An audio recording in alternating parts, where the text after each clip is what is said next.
like when we had an unsymmetric double bond? Let's arbitrarily label these things carbon 1 and carbon 2. We know why we have to do this, because pi bonds are labile. They can break. They can do an acid-base reaction with a proton.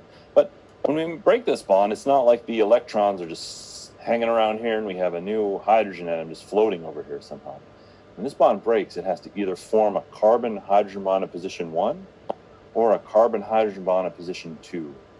Why don't you actually, on your own, just try to draw the results that you think you would get at position 1 and at position 2. And again, what I mean is make your carbon-hydrogen bond at position 1. There'll be a charge at position 2. There'll still be one pi bond left. It's going to look a little funky. It's okay. It's Funky Wednesday. So try and draw what you think these mean. This means breaking one bond, making one bond. Okay? There's some little clues about this in the pre-lecture video, but I think if you've studied what we did Monday, you should be able to do this without any problem. So try and draw carbon-hydrogen bond at 1, charge at 2, carbon-hydrogen bond at 2, charge at 1, and then if you're really snappy, try and compare those two.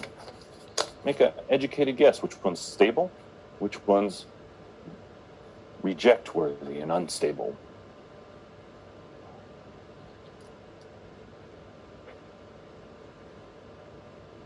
You've had a little bit of a head start on me. Keep working, please.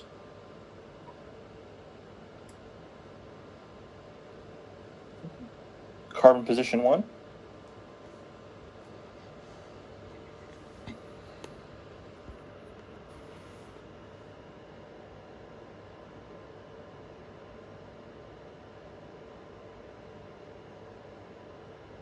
And carbon position 2.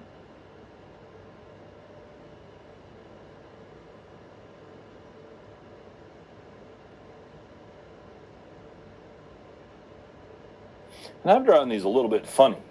You might be thinking, well, what's wrong with Dr. Schramm? Why is this crooked? Why is this particular shape? Well, let's talk about that right now. And it's okay if you draw it with a different shape. But in essence, you have to have this connectivity. There's our new hydrogen bond at 1. Charge at 2. Charge at 1. New hydrogen bond at 2. So if it's crooked, sideways, upside down, left, right, doesn't matter as long as it's the same as what I have. But hybridization here and here are what and what respectively at the start. SP, SP. What's the hybridization here at the end? SP2. What's the hybridization here at the end? It's SP. It's actually linear. This is called a vinyl carbocation. It has a special preceding name. Every carbocation we've built up until this point was sp2 hybridized, but now we have a carbocation at an sp hybridized position, and this is called a vinyl carbocation. You could just call it an sp hybridized carbocation. Okay?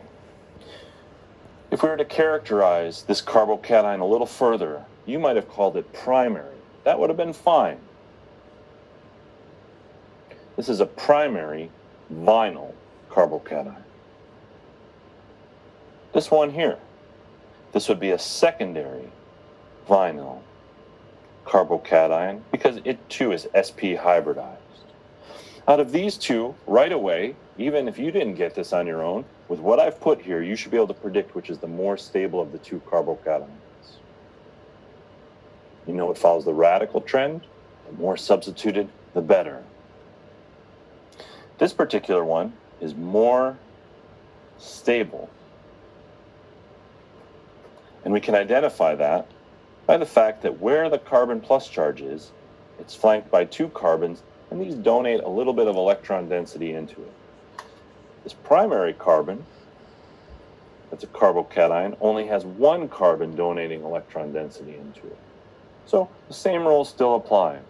I don't think we actually put this in the notes for sp2 carbocations. For example, when we do a reaction of an alkene plus HCl, we make a sp2 hybridized carbocation, and the trend for stability was tertiary, better than secondary, better than primary, and that's much better than methyl carbocation. So this was the trend. Maybe we didn't formally write it in our notes, but I said it was the same trend for radical stability. So this is absolutely true, and this is true for sp2 hybridized species. And if we lump together these carbocations and make, so this was our introductory carbocation stability table, but if we actually expand this a little bit and include vinyl carbocations, we now know we can make vinyl carbocations if we start with a triple bond. If we start with a double bond, we make sp2 hybridized carbocations. If we start with a triple bond, we make sp hybridized carbocations, and they're different. If we include vinyl, we get tertiary, secondary, primary, methyl. Methyl is roughly the same as a secondary vinyl carbocation, and that's more stable than a primary vinyl carbocation. Recall these are sp hybridized, and these are all sp2 hybridized. For our exam tomorrow, these are the ones we need.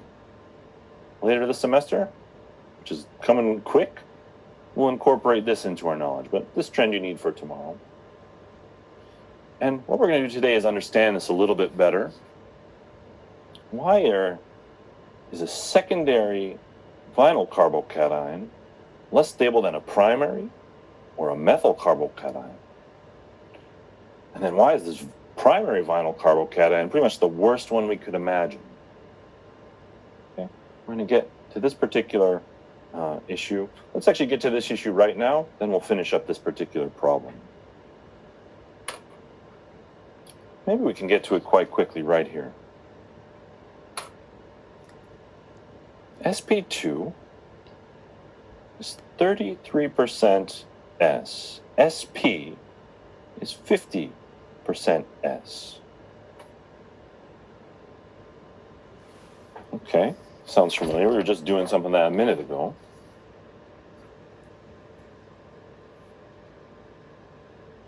Negative charge was better stabilized when we had more S character than when we had less S character or even less S character. We know this is more stable because the corresponding acid is stronger. It's easy to make this versus this or this. Negative charge is stabilized because these S orbitals love electrons and they're close to the nucleus. And this one has 50% S character, more than this or this. So S orbitals really love electrons compared to P orbitals.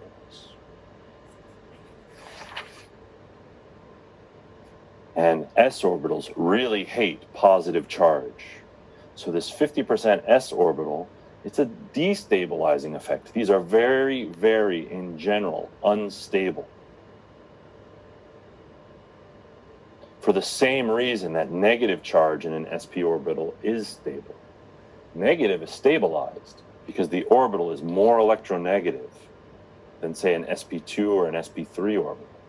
When we put a plus charge on it, that's highly unfavored. It's highly unfavored because this orbital has so much S character, really, really wants electrons. It wants negatively charged things. It doesn't want to be positively charged. So this kind of trend about orbital stability and charge stability makes sense if we just slow down and think about it. And that's why I revisited the conjugate bases of methane, ethene, and ethine a few moments ago, just to revisit this idea that S character is stabilizing for negatively charged things, and conversely, it really doesn't like positively charged things. Okay, it's kind of a long-winded example here, but I just wanted to reinforce and plant this little seed of knowledge in your brains because we'll use it later this semester. You'll use it the next semester of this particular course. But back to our original problem. We'll turn our attention here. We're going to finish the problem. We're going to stop stalling here. Unsymmetric bond, it reacts. Two possible ways we explore. We always pick the more stable carbocation. I'm going to redraw this carbocation. In our notes, we could put a big extra this, but we already know if we have a choice, we reject the less stable, we keep the more stable. I'm just going to redraw the more stable carbocation so that we can